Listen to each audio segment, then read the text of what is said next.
Hormeli. Kobi dilayapsiz? Ya aka, kech kelaman dedingiz-ku. O'shanga biz kava olib kelib yoribmiz. Ovqatlanmadingizmi hali ham? Yo, ishim vaqtlar o'tib kelib qoladi. Sizlar bilan obed qilaman deb keldim. Olib qo'ydiling ko'p menga ham. Aka siz kelmaysiz deb biz o'zimizga yarasha olib kelibmiz xolos. Yesiz aka jinday noni qolgan. Ha, qornim och. O'zingga jinday bor ekan, yeb tur nonini. Bering.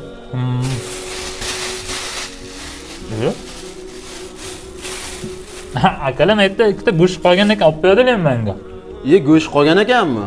Aha, paketi burchigida ikkita go'sht qolib ketibdi.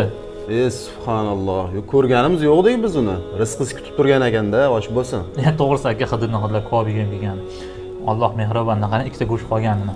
Rasululloh sallallohu alayhi va sallam aytayaptilarki, innar rizqa la yatlubul abda kama yatlubuhu ajaluhu. Ajali bandani qanday quvib yursa, rizqi ham xuddi shunday quvib yurar ekan har bir odamni.